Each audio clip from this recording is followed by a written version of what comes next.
Falling Star by Katie L. Marshall. Fade in. Interior Mason Hotel kitchen night.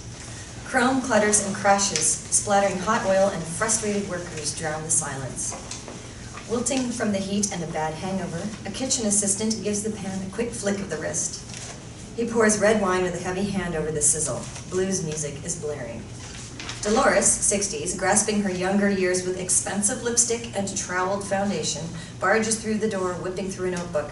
All right, we got 2 jambalaya, 6 gumbo, and 4 truffle tarts. Startled once again, Rachel, mid-20s, the ditzy assistant chef, doing what she does best, drops her knife on the floor. I know it's called waiting tables, but table 2 has been waiting half an hour for their starters, and somebody throw out that jazz nonsense. Brooke Charlton, early 30s, an overworked, underpaid head chef, 3 shifts away from a breakdown, wipes the pearls of sweat on her sleeve. How does she still not know the difference between blues and jazz? She chucks meals onto the service station and walks to Rachel, who frantically chops vegetables dangerously close to her fingertips. Cover for me, Rach. I need some air. She whips on her jacket as she leaves the side door. Interior Mason Hotel, elevator night continuous. Brooke is alone. She's deflated. She presses the button for floor 44.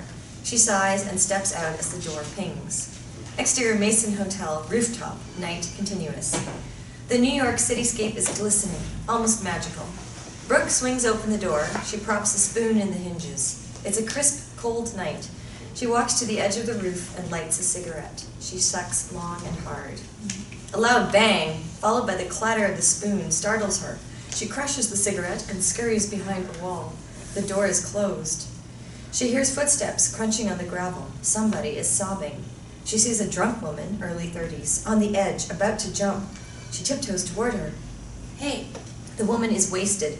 Hair clings to her streaky mascara. Her dress blows from the wind below. She faces Brooke, who elevates a cigarette from her packet. Would you like a cigarette?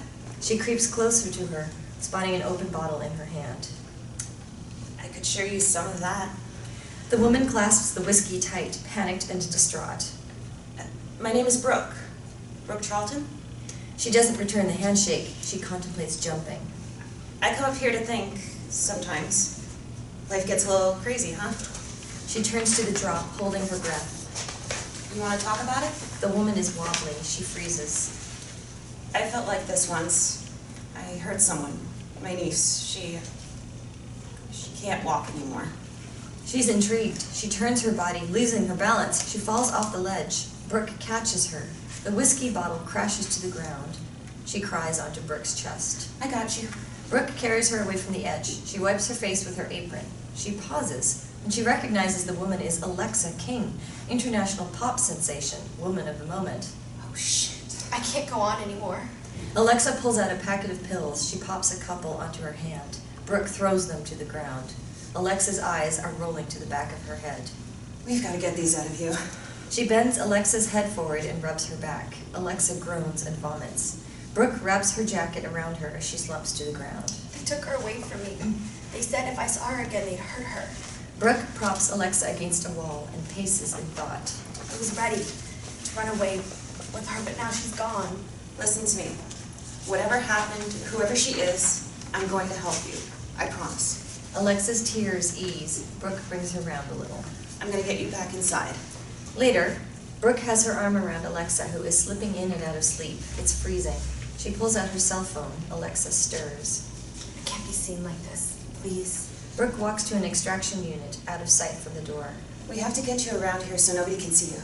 Please don't make me go back to that life. You don't know what they're like. Alexa resists as Brooke carries her. She places her in a corner. She whips out her cell phone and calls Rachel. Interior Mason Hotel, kitchen night, continuous. Rachel is whizzing through with a bucket of oil. Staff shout over the noise. Her phone is flashing on the workbench. Intercut telephone conversation.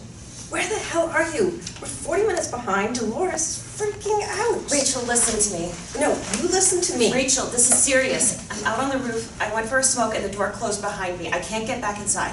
What? Please, I need you to let me back in. I'm not feeling so good. Rachel sighs. She embeds a sharp knife into the chopping board. It'll be 5 minutes. God damn it, Brooke. Exterior Mason Hotel, rooftop night, continuous. Brooke leans down to Alexa, who is mumbling. Rachel bursts the door open. Brooke tries to obstruct her. I mean, who comes up here? We have a smoking area downstairs, you know. Don't let that door shut. Brooke peers back toward Alexa while Rachel looks her up and down in dismay. She's covered in vomit and marks of mascara. Where's your jacket? Rachel pulls part of Brooke's uniform for closer inspection. Is that vomit? Yes, I told you. My stomach's a little dicey. Can you cover for me tonight? Brooke, it's Friday night and a party of 16 are on their way. She double takes on Brooke's appearance. Just go home and get some rest. We have a big day tomorrow. I'll call the agency. Brooke looks towards Alexa as she crashes the door closed. Interior Mason Hotel, 44th floor, corridor, night, continuous. Brooke and Rachel wait for the elevator. Brooke is anxiously looking back at the fire door. I think I left my jacket on the roof. Are you kidding me? I have to face Dolores alone? Rachel steps inside the elevator, shaking her head as the door closes. Brooke watches the floor tracker. Floor 43 illuminates. 42, 41. She pelts back toward the rooftop. Exterior Mason Hotel, rooftop, night, continuous. Brooke props the door open with her shoe. She races toward Alexa, who is curled into a concrete wall. I'm back, and I'm alone. We need to get you to stand up. Alexa is unresponsive. Alexa? Her eyes open, she can barely focus. She can't leave me, please. Tatiana, she's everything I lived for. Brooke moves her to a seated position. She tries to vomit. I assume you're staying in the penthouse suite? She holds her upright. Let's try and stand on the count of 3. 1, 2. Alexa vomits as she stands. Brooke consoles her and guides her to the door. Put your foot onto the first step. I'll hold you. Alexa is shaking as she moves her leg onto the stairs. That's it. Nice and steady. She's down the first 3 steps. Brooke is behind her. Interior Mason Hotel, base of roof stairs, night, continuous. Brooke props Alexa against the wall by the fire door. We have to walk across the corridor to another door. I can get you to your suite from there. She ties Alexa's hair back and fastens her jacket. Ready? Alexa wipes her eyes and nods. Stay close. And if we see anybody, let me deal with it, okay? Brooke opens the fire door slightly and waits a few seconds. Let's go. Interior Mason Hotel, 44th floor, corridor, night, continuous. Alexa almost falls as the fire door crashes behind them. They are close to the other door when the elevator pings. A dolled-up old couple appears, dressed in their best. Excuse me? Brooke proceeds to the fire door, pretending not to hear him. Excuse me? She stops. Alexa catches her breath against the wall. Wait for me on the other side. She turns to the couple as Alexa staggers on her own. Yes, sir. My apologies. I'm a little hard of hearing sometimes. I was wondering what time the shenanigans start tomorrow. My wife and I would love to come along. Do you have a ticket, sir? I believe it is a ticketed-only event. The man is disgusted at Brooke's untidy appearance. Alexa slams the fire door shut. Tell you what. Because of my ignorance, I will add you both to the guest list. Brooke writes the couple's names in a notebook. That's awfully kind of you. See you at the festival tomorrow. They enter their room as Brooke runs down the corridor. Interior Mason Hotel, fire exit by penthouse, night, continuous. Alexa is sitting with her arms around her legs, crying and rocking. Brooke crouches down and strokes her hair. We're almost there. Nobody saw you. She pulls her to her feet. They stumble up a flight of stairs. Interior Mason Hotel, penthouse suite, night, continuous. Brooke lies Alexa on the luxurious bed. She removes her jacket and dress. She fills a glass of water in the bathroom and soaks a washcloth. She pulls the sheet over her and sits on a chair, dabbing her face. I just want to be free. Later, the sun is creeping through the lavish curtains as Alexa stirs. Brooke wakes from a light sleep. Good morning. She hands over the water as Alexa sits against the headboard. She chugs the full glass while holding her head. Let me get you another. Alexa is dazed as Brooke brings out the water. She looks at the bedside clock. It's 6 a.m. Do you remember anything from last night? A little. The door beeps on the other side, followed by a heavy knock. Chad Myers, 40s, a well-dressed agent, waltzes in. He's the picture of a money-making monster with a pinstripe suit, tie, and perfectly slicked hair. Alexa, it's time to get up. What the He stops in his tracks and pulls out his radio. What the hell are you doing here? He clicks the radio at the front of his mouth. No. Alexis stumbles out of bed like a warmed-up zombie. Get out, Chad. You're live in 90 minutes. You better clean yourself up. I'll be in the kitchen if you need me. Brooke leaves the room. Alexa sits beside the window, staring aimlessly at the cityscape below. Why was she here? And what is that stench? Have you been drinking again? She says nothing, her expression numb. The last thing we need right now is some house help cashing in on a story. We need to take a fucking shower. I'm not going anywhere today. I can't. She bursts into tears and runs to the bathroom. Interior Mason Hotel, penthouse bathroom, day, continuous. Alexa locks herself in and glares absently at the mirror. She's a mess. You better be dressed in 20 minutes and ready to do this. The bathroom shakes as the penthouse door is slammed. She runs a shower and takes off her clothes. She sits at the base, wrapping her arms around her legs. She's broken. Later, Alexa is startled by thumps on the door. Alexa, you still in the shower? Alexa! She stares into nothing. We have to leave now. You're live in an hour. Interior Mason Hotel, penthouse suite, day. Chad furiously punches into his cell phone. Come to the suite. She's been drinking again. Interior Mason Hotel, penthouse suite, day. Mandy, mid-50s, warm and aunt-like with a comforting voice, taps on the bathroom door. Alexa, honey, it's me. Alexa opens the door, she's sobbing. I can't do this anymore. Chad, can you leave us for a moment? Get her sorted. You can't pull out last second. Chad slams the door behind him. Mandy holds Alexa. What's wrong, baby girl? Talk to me. I'm suffocating. I need a break. Please? I work 18 hours every single day. Mandy guides Alexa to the bed. She delicately lifts her eyelids. Her eyes are puffy with webs of red veins. You don't look good at all. I'll speak with Chad. Mandy and Chad are shouting outside the door. Alexa walks toward Brooke's jacket. She stops when Mandy re-enters. We don't have to go to the studio today. You need to rest. We'll talk about a break tomorrow, okay? She fluffs a pillow as Alexa lies down. Chad barges in holding a stack of photographs. If you're going to lie in bed all day, the least you can do is sign these for charity. Chad leaves the room. Mandy strokes Alexa's hair as she dozes off. Why did she leave me, Mandy? She was my way out. Now I have nobody. Nothing. Interior Mason Hotel kitchen, day. Rachel and agency chefs surround Brooke as Dolores bursts in like a tornado through Kansas. There are signs for the International Food Festival. 40 minutes. 40 goddamn minutes our customers had to wait for their orders last night. I'm surprised we're still in this fucking business. Dolores, I don't want to hear a bastard thing you have to say. If it wasn't for today, you'd be serving waffles at White Castle. Dolores changes her demeanor when a group of suits enter. She greets them with charm as a suited businesswoman, Sylvia, 40s, barges straight to Brooke. You must be Chef Carlton? We're very excited to sample your menu today. We've heard a lot about you. I'm Dolores Kinsella, restaurant manager. Chef Charlton and I have been working on the 8-course special, and we can... I hear Alexa King is staying here. I'll bet you've been serving up your best. I really should get to work. I'd like to speak with you privately once this is over. Interior Mason Hotel, penthouse suite, day. Alexa wakes to the sound of taxis honking. She glances over at Brooke's jacket, magnetized to it. The door flies open as Chad storms in. How are you feeling? Like you care. I know you think I'm some sort of monster, but I do actually care about you. You care about the money in your pocket and nothing else. Chad laughs. He picks up Brooke's jacket and throws it down once he notices the stains. He wipes his hand on a tissue. That girl, this morning, did she spend the night? Alexa brushes tangles out of her hair. She ignores him. He spots an empty bottle of vodka and traces of cocaine.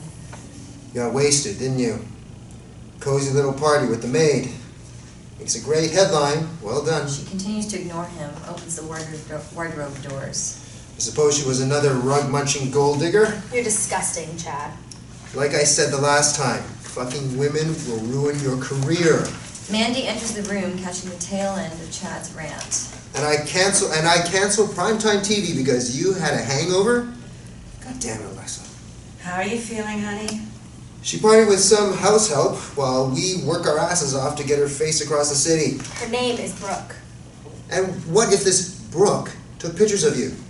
And you're all over the internet, full of vodka and puke, making an ass of yourself. Alexa slams the wardrobe door shut. I wasn't partying with her, goddammit. I was on the roof.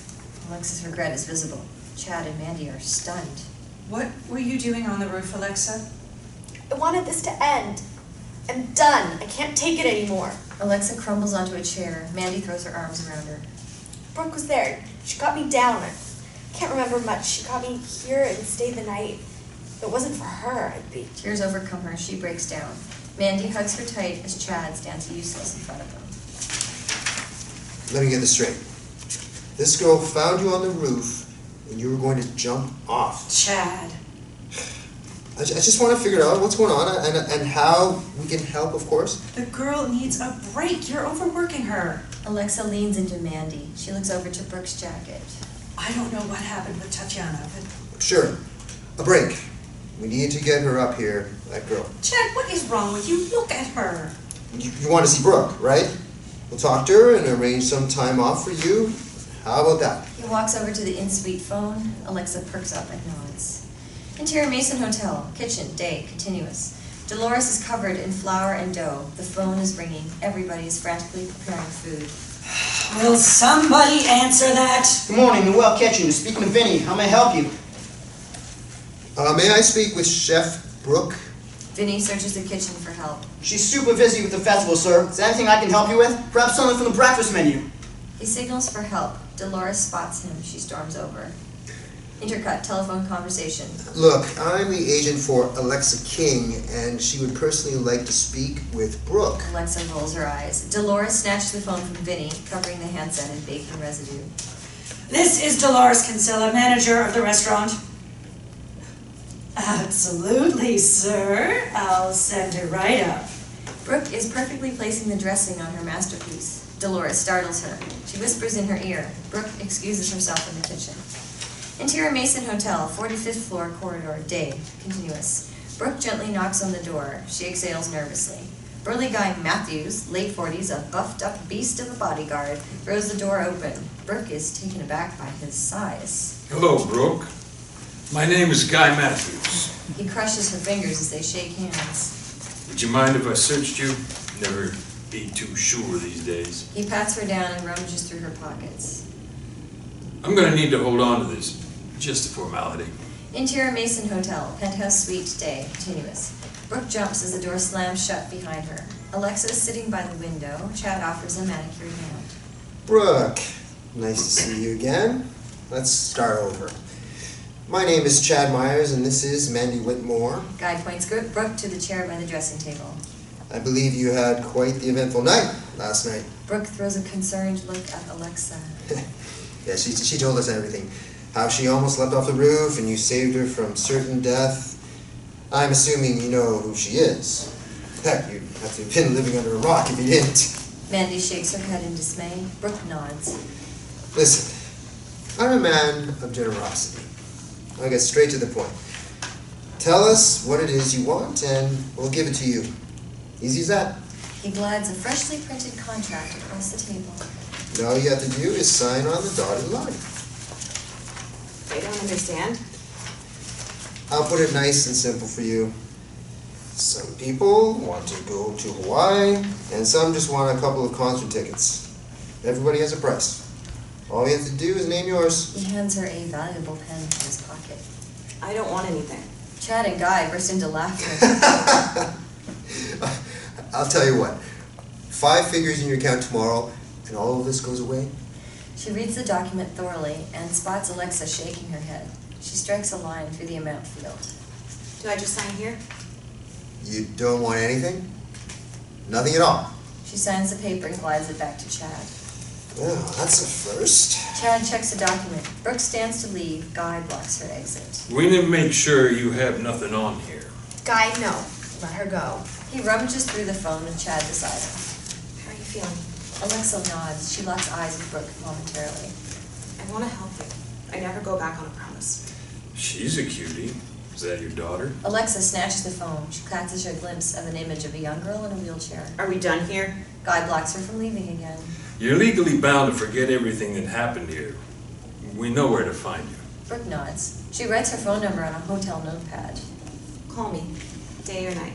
Alexa holds the paper like a pearl from the ocean. Nobody will be calling you. You were never here, and this never happened.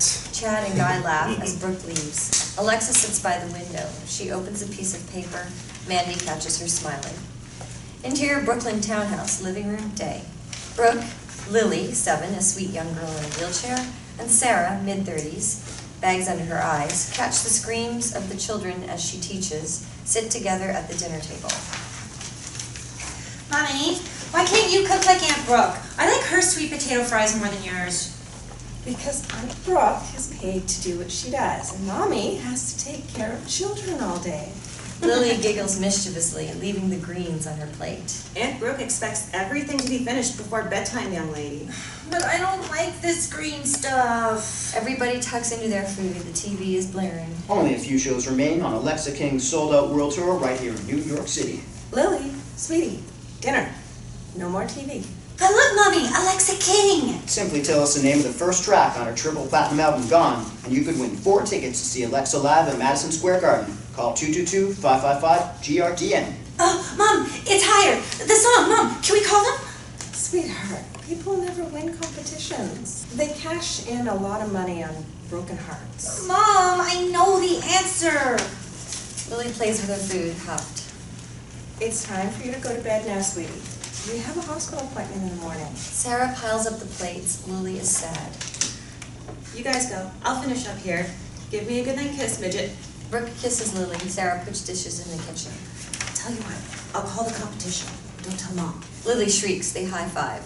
Sarah carries Lily to bed. Brooke washes the dishes, her mind occupied. Her phone rings. The caller is unknown. Brooke, Yes, speaking. it's Alexa. Hi. I didn't like how we left things last week.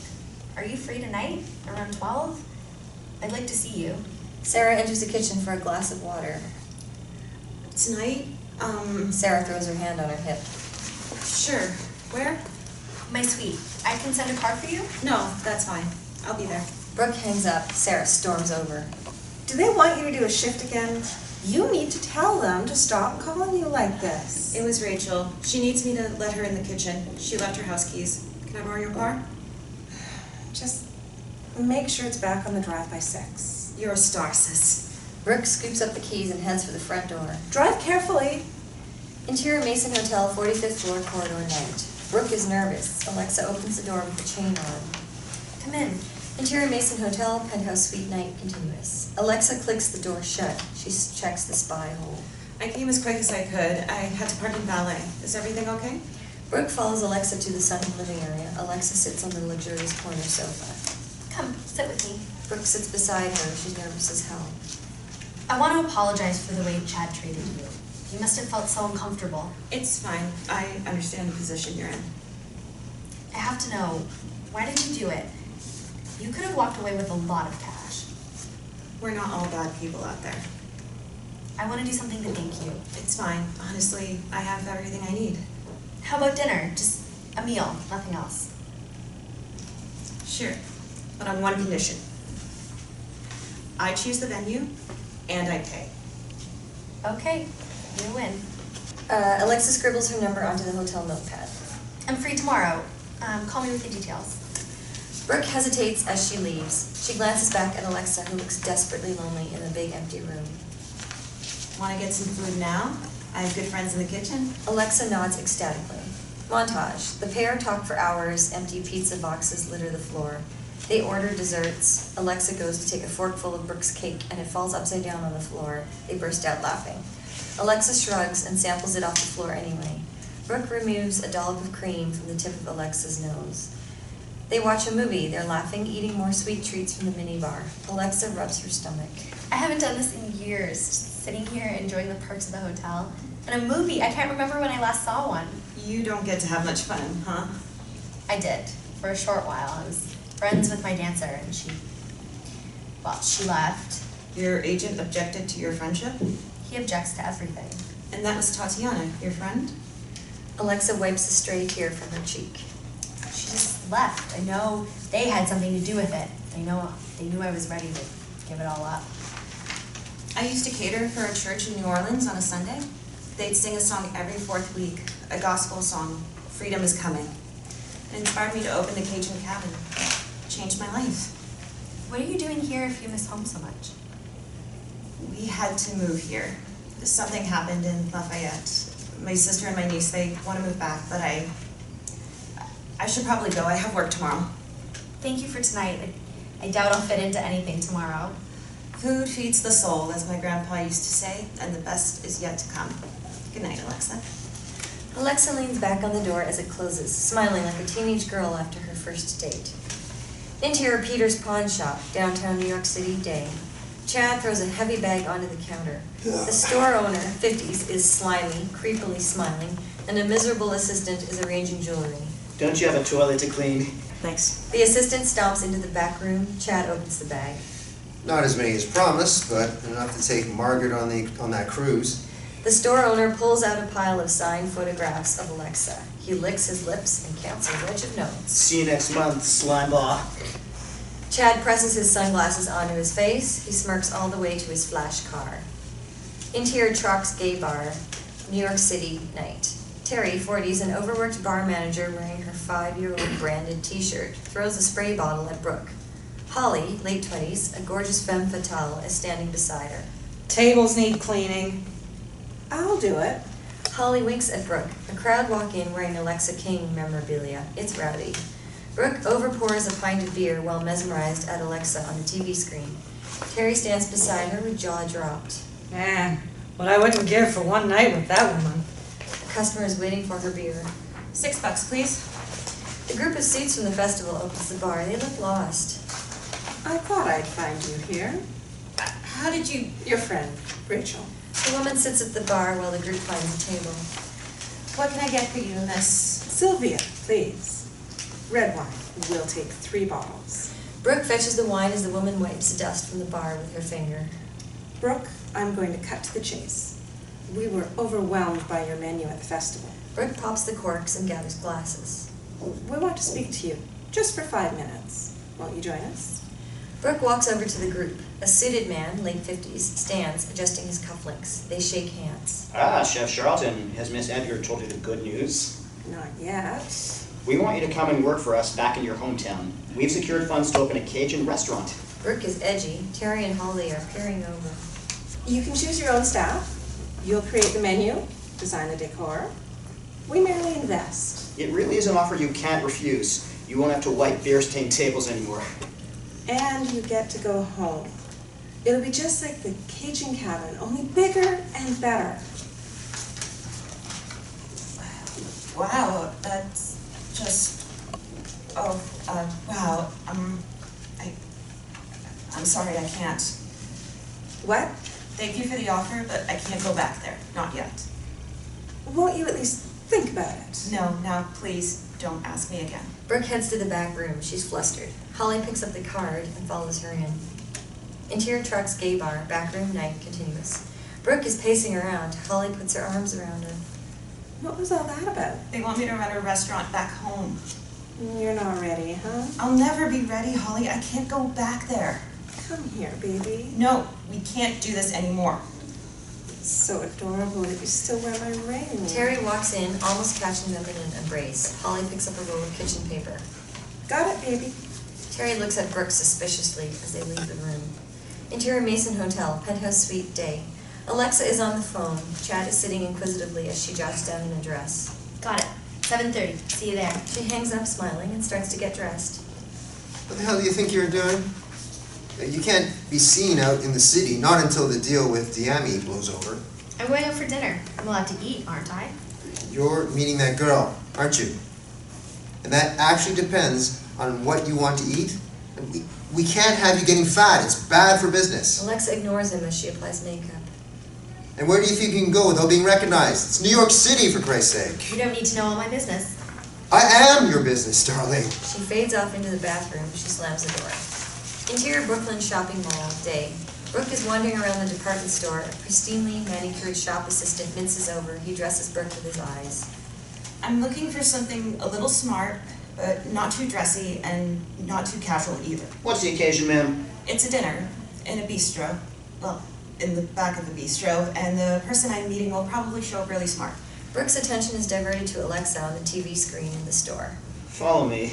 The assistant whips out an outfit, takes Brooke to a dressing room. Brooke exits looking beautifully transformed. She's fitted with a pantsuit and a crisp blazer. He adds slinky heels, hiding the price tag from her view. She glares at the mirror, admiring her stain-free apparel. She pouts. He ties up her hair. He relishes in the unraveling masterpiece. I'll take it. Interior TV studio, New York City, backstage, day. Alexa is being interviewed. Filming in progress signs light up the darkness. Chad leers behind a curtain on his phone. Chuck, it's me. I need you to run the name Brooke Charlton. from the South, somewhere. Make it a priority and dig deep. There's something about this one. Guy is standing beside him as he ends the call. Keep an eye on them tonight. We don't want a repeat of last time. Interior Brooklyn townhouse, living room, night. Sarah and Lily snuggle on the sofa. Sarah is reading a book. She doesn't notice Brooke sneaking in wearing her new outfit. There's some soup in the pan if you're hungry. None for me, sis. I'm going out. Lily spots Brooke's uncharacteristic attire. Oh, wow, Mommy! Look at Aunt Brooke! Brooke shifts to the front door. She's embarrassed. I'm going for dinner at Tony's. Ooh, does my sister have a date? You look really pretty, Aunt Brooke. Sarah and Lily taunt Brooke as she opens the front door. Tell Tony we'll be down for Lily's favorite pizza soon. Good night. Don't wait up.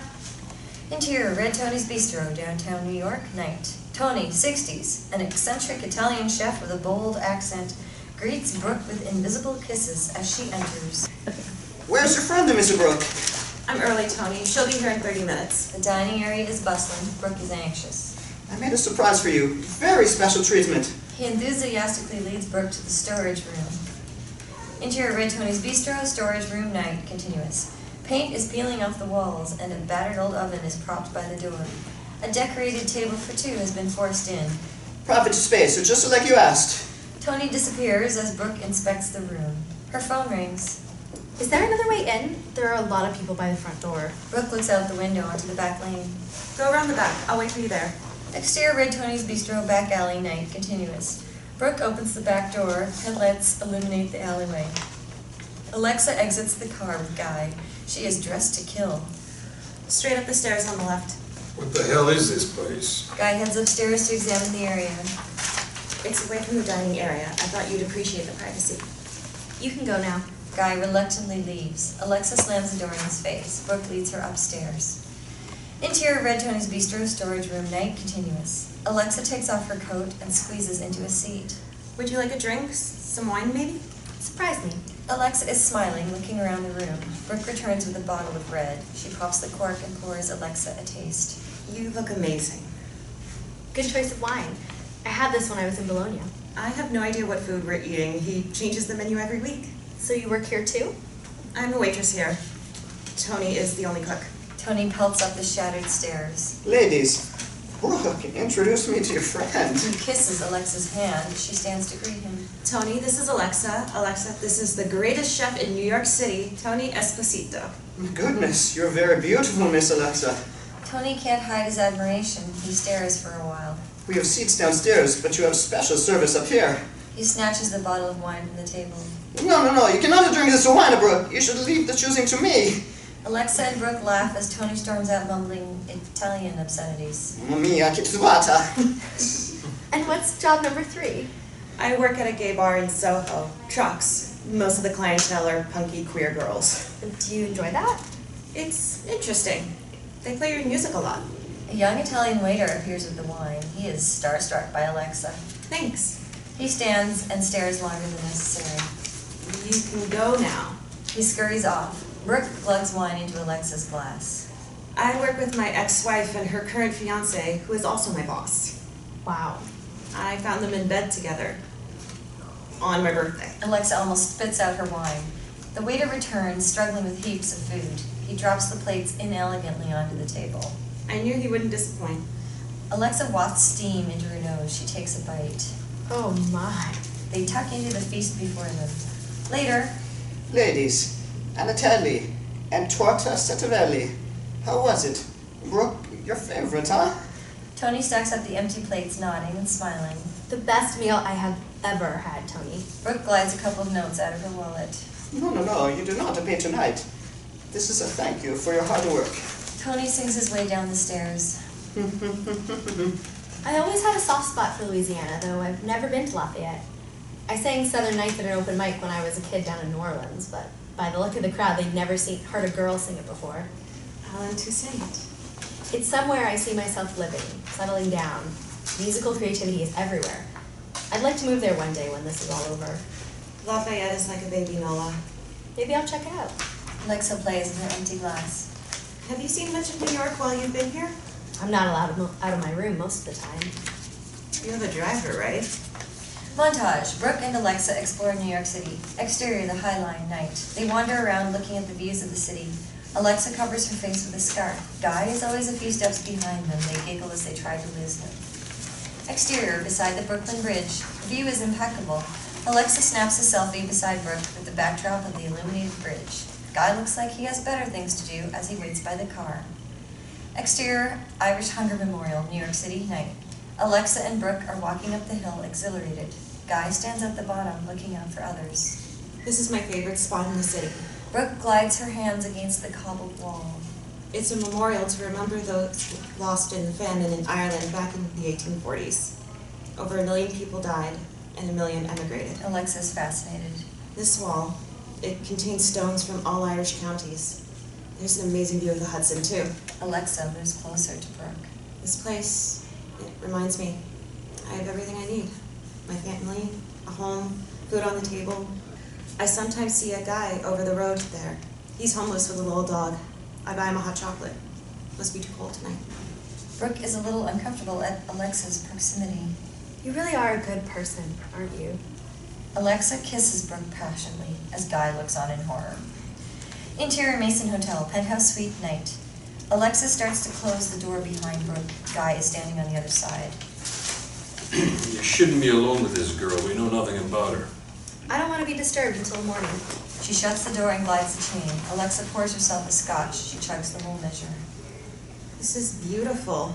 Alexa snatches it from her and throws it into the drawer. Her regret is immediate. I'm sorry. She meant a lot to me, and I guess I need to let her go. The way I see it, if you let someone go and they come back, they belong to you. And what if you realize someone else took their place? Alexa edges closer to a reluctant Brooke. And you don't need them anymore. I should probably get home. I have to be in the kitchen at 6 a.m. What's your secret? Don't hold back. I have a lot going on. It's too much for you, for anyone. Try me. Please, it's complex. You said you feel trapped? Well, I'm stuck here, holding down 3 jobs so my niece can have the care she deserves. Maybe I can help you. Nobody can help. The damage is done. She'll never be the same again, and it's all my fault. Brooke makes her way to the door. Alexa stands in panic. Wait. She walks over to Brooke and stands inches from her face. She clicks the door shut behind her. Stay with me. They kiss passionately. Alexa wraps her legs around Brooke. She carries her to the bed. They make love with an intense connection.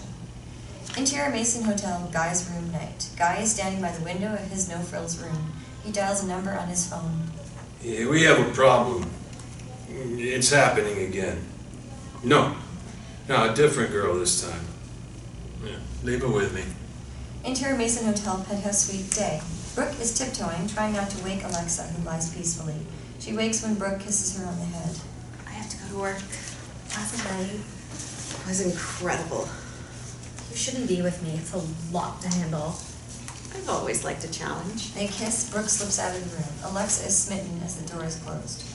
Exterior radio studio, New York City, day. Fans in their hundreds are waiting for Alexa. They scream and press against the barrier to catch a glimpse of her leaving the car. She poses for pictures in pop star mode, all smiles for the flashing cameras. Guy pulls her away and she struts into the building. Interior radio studio, New York City, day continues. Alexa is gleaming, sitting in front of 2 radio hosts. Can I just say, Alexa, you are glowing today. It's a pleasure having you on the New York audio show. And I know Ralph is happy you're here. A young intern has his nose pressed against the glass window. And you're going to break his heart if you marry Nate Driscoll in the new year. Nate is very special to me. Who knows what the future holds for all of us? Oh, come on, it's been 5 years, right? Surely it must be the right time. Alexa sits silent. Chad waves his arms in encouragement. Well, thank you so much for stopping by, Alexa. Be sure to call our hotline for your chance to win tickets to Alexa's award-winning world tour. Before I go, I want to thank Mr. Red Tony Esposito for a wonderful meal last night. The best cibo italiano in the city. Alexa takes off her headphones. Chad and Guy are waiting outside the room. They escort her into the limo. Fans scream as she passes by. Interior limousine, day, continuous. Chad and Guy sit in the back with Alexa. Chad pulls up the divider for privacy. So you're endorsing businesses without my consent now? Get a grip, Chad. You deserve to mention. Not without my approval first. Alexa diverts her attention out of the window. Or is it because your new friend is a waitress there? You can't see her again, Alexa. Are you listening to me? Queers like that are only gonna hurt you, just like the last time. I don't know why you can't just be normal. You have everything everybody dreams of, and all you want to do is destroy your life with these unnatural desires. Go to hell. I think we should set up a meeting with Nate. Yes, a public outing. It's been a while. Alexa glares absent-minded out of the window. Interior Brooklyn townhouse, Brooke's bedroom, day. Brooke is woken by a phone call from Tony. Tony, is everything okay? Brooke, we have hundreds of people waiting to come in. I need your help.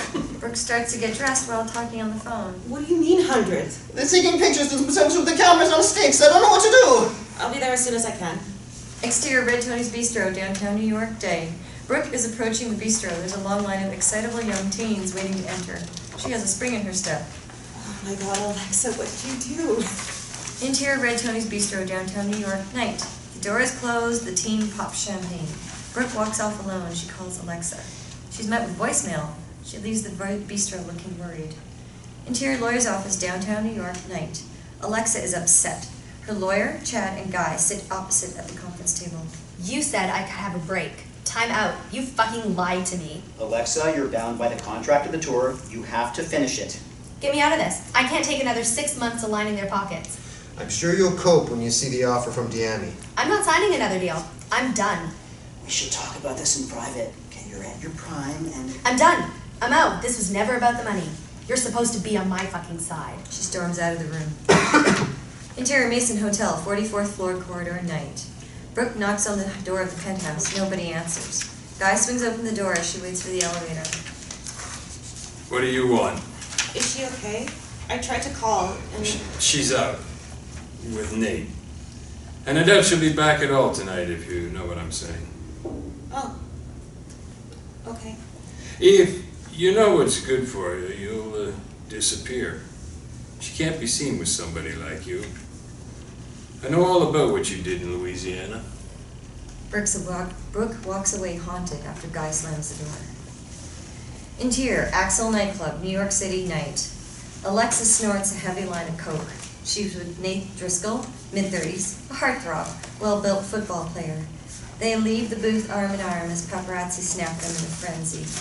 Girls are screaming for Nate. They hit the dance floor.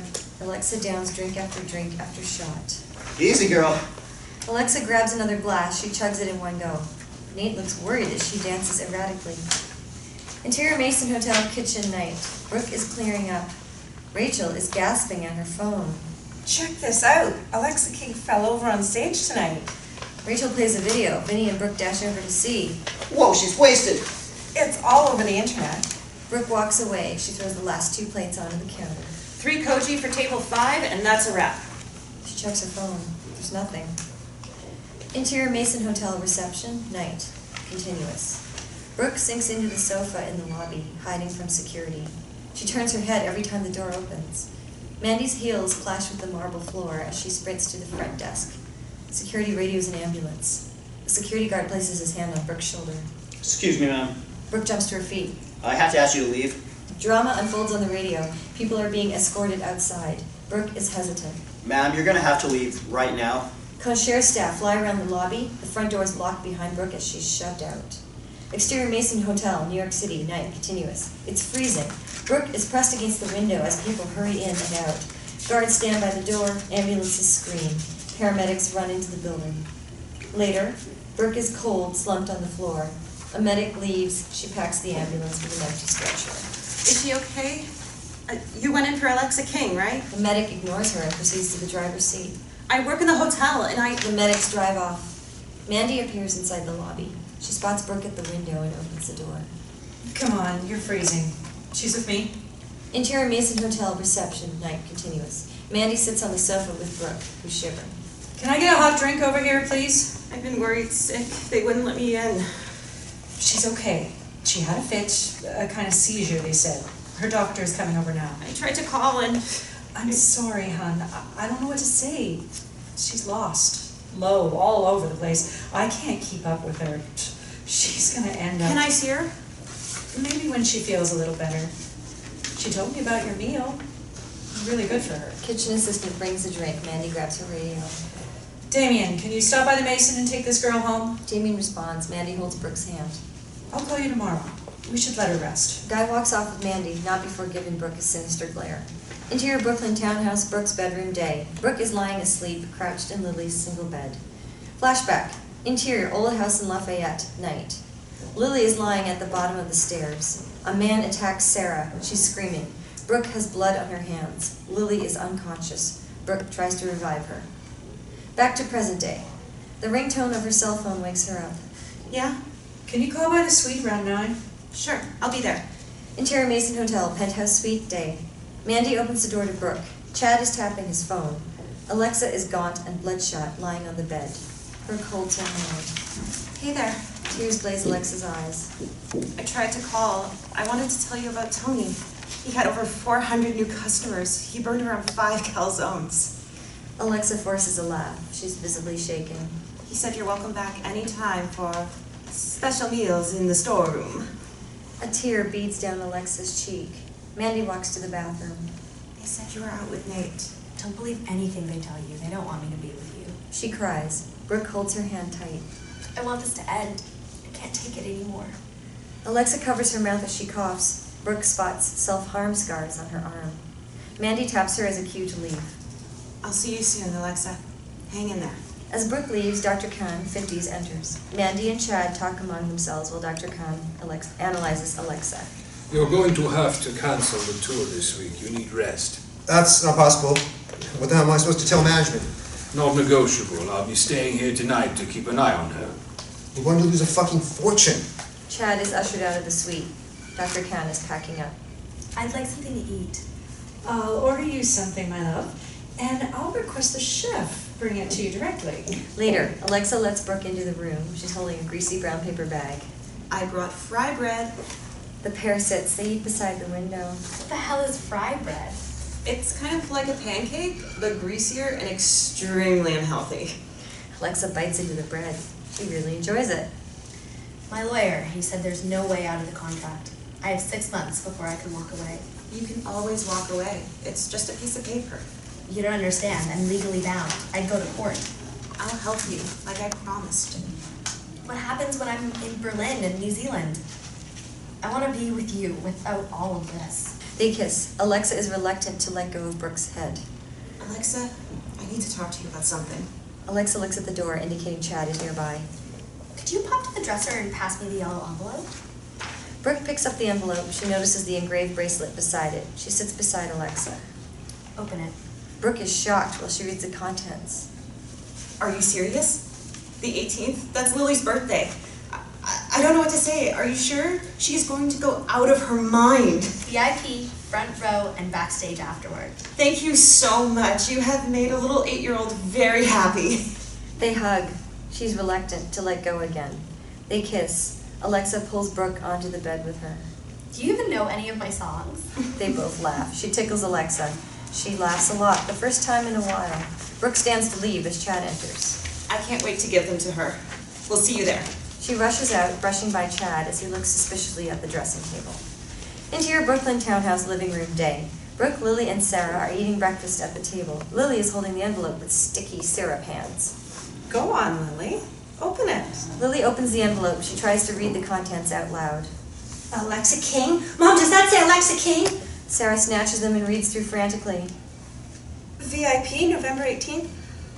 Oh my God, Brooke. What, Mommy? Sweetie, we're going to see her in concert tonight. They scream and dance. Lily embraces her sugar rush. How on earth did you manage to get these? I won the TV competition. Exterior, Madison Square Garden, night. The line to enter is enormous. Brooke leads Sarah and Lily to the front. An usher scans their tickets. The machine beeps suspiciously. The usher retries a couple of times. Is everything okay? Wait here, please.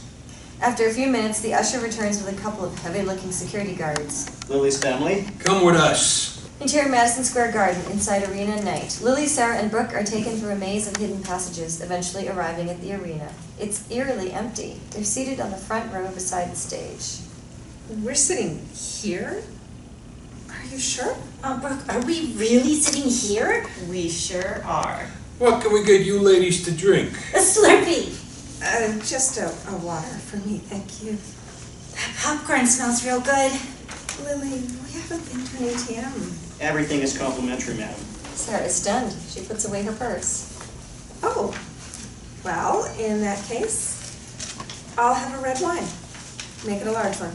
Later, the arena fills up to capacity. Its electric fans chant and scream for Alexa. She enters the stage through a cloud of smoke belting through her hits. Brooke is fixated. The music stops. Alexa heads toward the family. Listen up, everyone. Tonight, we have a very special guest in the house, and it's her birthday, so I want you to all sing happy birthday with me. Alexa is directly facing Lily. Come on, let's make this loud. Performance of Happy Birthday bursts across the arena. The security guards lift Lily from her seat, placing her on stage with Alexa. This beautiful little girl is 8 years old today. Can we have a round of applause? Come on. Alexa winks at Brooke. She's stunned. Hello there, Lily. Are you having the best birthday? Lily freezes, prompting laughter from the crowd. Well, I believe you will like my next performance. I'm going to sing it especially for you. Can you tell me what your favorite song is? Higher. Higher is Lily's favorite song. Shall we sing it for her birthday? The crowd sings Alexa's powerful ballad. Sarah is crying, holding Brooke as they sway. Later, the concert is over. The crowd is almost out. Brooke, Sarah, and Lily wait in their seats. Lily is hyperactive. You three come with me. Miss King would like to see you. The guard opens the barrier. She escorts the family through the backstage area. Interior Madison Square Garden, backstage night continuous. The guard knocks heavily on Alexa's dressing room. Alexa opens the door. She's holding a gift bag.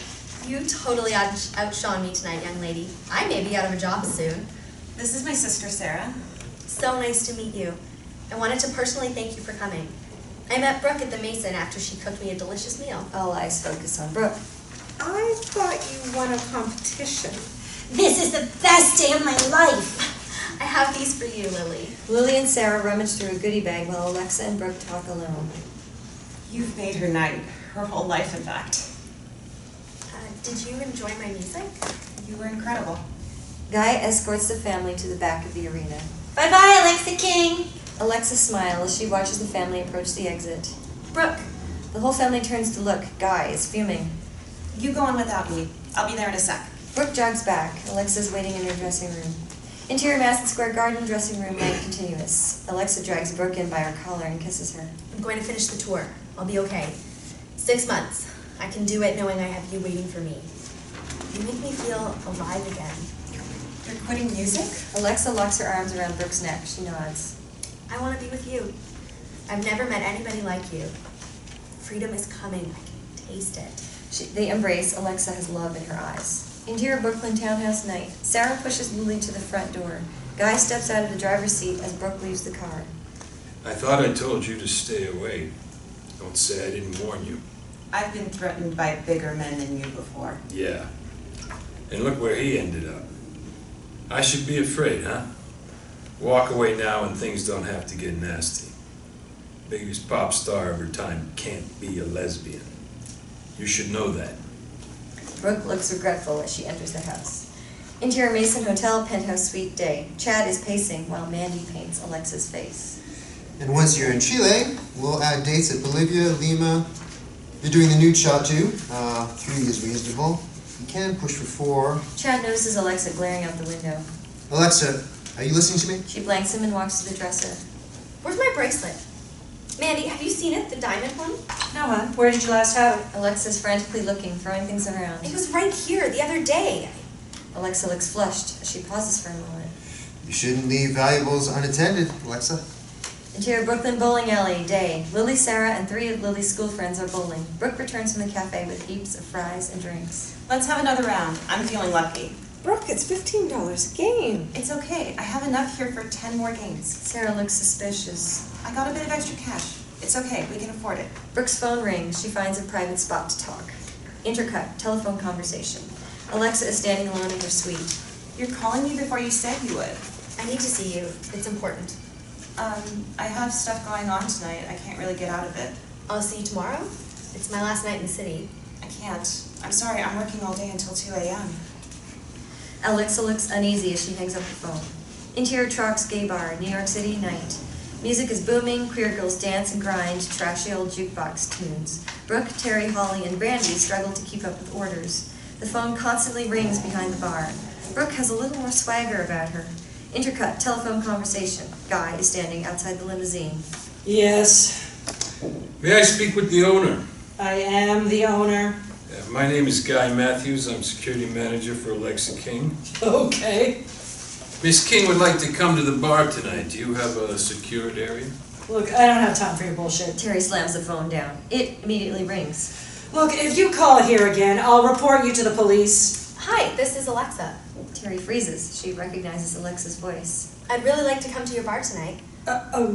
Sure. What time would you... Perfect. We'll be there in 30 minutes. Holly approaches Terry, who looks like she is about to faint. Fuck, Holly. Alexa King, she's coming here. What? Get everybody together. We need to clear the private area. What private area? They both look toward a shambolic mess, a room full of dusty chairs and old promotional material. Later, Brooke and Brandy are clearing the area. Customers are livid at the lack of service. You're never going to believe who's coming here. They're outside. Shit, Brooke, come with me. Holly, get behind the bar and sort your disgusting hair out. Terry and Brooke head to the back. They stand by the fire exit. Now, don't freak out. Don't stare. We need this more than anything. Terry opens the door. Two chunky minders barge in. We need to search this area. They rummage through the bar. An entourage of people are waiting to get inside. Where's your CCTV? Behind the bar, and one by the front door. The minder signals a group of dancers. They skip inside. Brooke spots Alexa exit the limousine. Is this the only other entrance? Brooke is distracted. She admires Alexa's provocative dress. Miss? Yes, this is the only other entrance. Brooke, pick up your jaw. Terry proceeds to the bar with the guards. Alexa whispers to Reminder. She pushes Brooke into the storeroom. They kiss. Brooke is smeared with lipstick. Alexa is rough and bites her lip. Brooke checks for blood while Alexa struts out with an accomplished look about her. Later, Brooke is watching Alexa as she drinks heavily with her crew. Sweet Mother of Christ, she's beautiful. Quit staring, you two. Holly serves VIP. Brooke, we need you over here. Interior trucks, gay bar, VIP area, night continuous. Holly delivers a tray of cocktails to the group. Alexa grabs her arm. What's your name, sweet thing? Holly. My name is Holly. Holly. Beautiful name. You see that girl over there? Brooke? Have her make me a cocktail. Of course, Miss King. Was there a particular drink you had in mind? Something that'll make me remember New York City forever. Holly sulks toward the bar. And I want her to bring it to me personally. Holly furiously delivers the message to Terry. Alexa is relishing the unfolding fury. Brooke shakes a complex drink and enters the VIP area. Miss King, I have concocted a cocktail at your request. Sit with me. Shouldn't you be heading to Music City by now? I guess I can't keep away. Well, this is my favorite drink, a Ruffignac, right from the heart of New Orleans. Delightful. Is everything okay? Nice necklace. Looks new. And expensive? I got it at the mall the other day. Lily picked it out. I should get back to work. I'm glad you came tonight. I'm sorry I had to work. You really do look beautiful tonight. Alexa sits with a scowl as Brooke walks to the bar. Later, Alexa and her dancers are drunk. They're riotous. Security signals them to leave. They stumble outside. I hope you enjoyed your evening at Trox, Miss King. It's been a pleasure hosting you. I need to ask a favor before I go. Sure, anything. I want to borrow your barmaid. Brooke? Certainly, I'll have her meet you outside. Alexa nods mischievously as security lock arms to escort her. Interior luxury tour bus night continuous. A typical celebrity carrier lined with luxury decor, stocked with alcohol and lavish furniture. The dancers swig from expensive liquor bottles. The door knocks. Brooke enters. Alexa greets her with a kiss. Listen up. I want everybody to meet Brooke Charlton. The entourage wave and shout at a nervous-looking Brooke. She and I, well, we've been close, and Guy and two security guards barge inside, startling everyone. They turn off the stereo. Everybody off the bus. Now. Everybody sits in silence. Right now. We have a security incident. The entourage frantically leaves. Guy stops Alexa and Brooke. Not you two. Chad enters while security circulates Brooke. What's going on? Ask your little friend here. Chad stands right beside Brooke. He grabs her arm. What are you doing? Chad and two guards hold Brooke as she struggles. Why don't you tell her what you took from the suite the other day? Brooke says nothing. We've been watching her for days. We got a little suspicious when we saw her visit a pawn shop. Alexa inspects the image closer. Peter's pawn shop sign is visible. Brooke entering the front door. We went inside and spoke with the owner. Turns out, She cashed in on a bracelet. A ring. I sold my wedding ring and the necklace it was attached to. And how do you explain this? The image is Alexa's bracelet behind the shop counter. What? This is bullshit. Don't listen to them. They're lying. Wasn't expecting us to follow you, huh? Alexa, you know I wouldn't do this. We'll let the police decide that. Chad dials 911 while Guy pins her against the wall. Alexa's eyes filled with tears. Brooke is shaking her head. No police. Just let her go. You can't let her walk, Alexa. Let her go. Alexa, please. It was my ring from Holly. Just go. Go on, get out.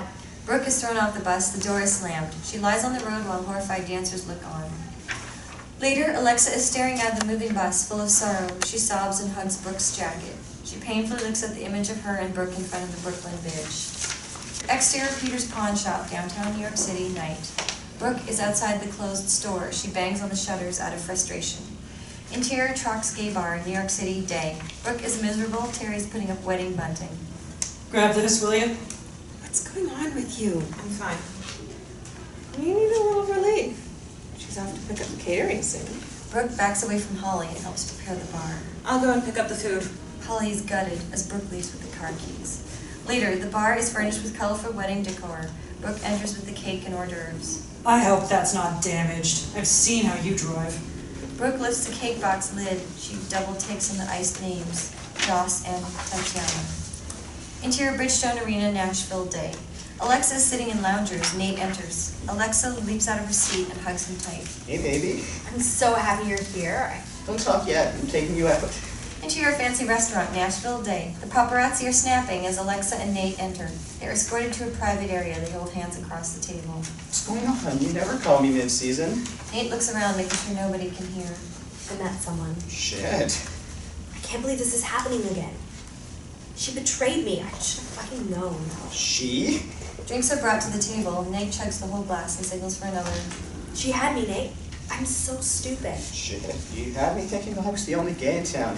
No, real this time. It doesn't make any sense. The way she looked at me, I saw her soul.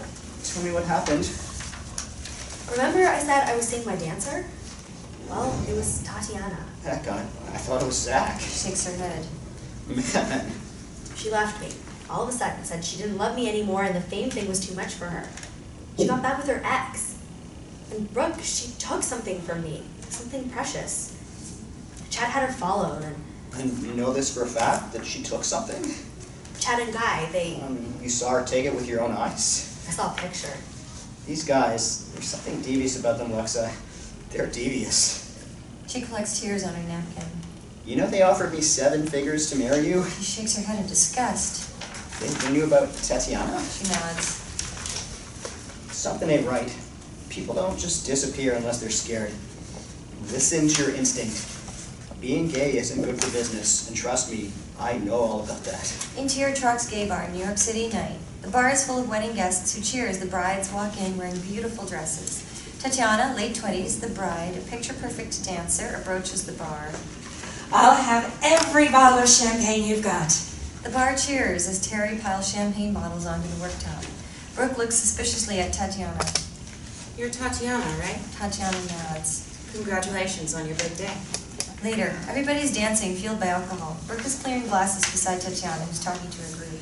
We came into some money, so I said, let's do this, baby. Let's work for ourselves. I gave up dancing, and here we are with a penthouse in Manhattan and a Bentley in the garage. The crowd laughs. Brooke edges closer.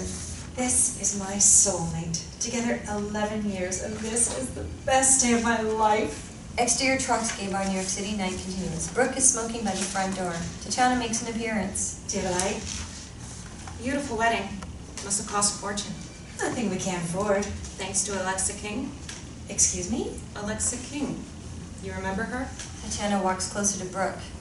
She didn't pay that well. I got more at summer camp. Is that why you fucked her over? Tatiana looks around, making sure no one can hear. I know everything. You left her in pieces. What, you took Chad's money and your wife was in on it the whole time? It wasn't like that. You have no fucking idea what I went through with her. My wife doesn't know anything about it. Tatiana throws her cigarette to the ground. She storms toward the bar door. Walking away really is your forte, huh? Shame you didn't keep your expensive bracelet. Tatiana closes the bar door, walks back, and faces Brooke. How do you know about that? Who are you? Just someone who tried to mend what you left broken. Tatiana grabs Brooke's arm. She drags her around the corner. You don't know what they're capable of. I had to have surgery. I had no choice. Tatiana lights another cigarette. I wasn't in it for love. She was. I could leave with money, or they'd hurt my family. So I took it. Anyone else would have done the same. She storms back to the front door. If I were you, I'd steer clear before it's too late. She can't be with you or me. They won't let it happen. Take what you can and get out of there. You can help her. Report those bastards who did that to you. She's in trouble.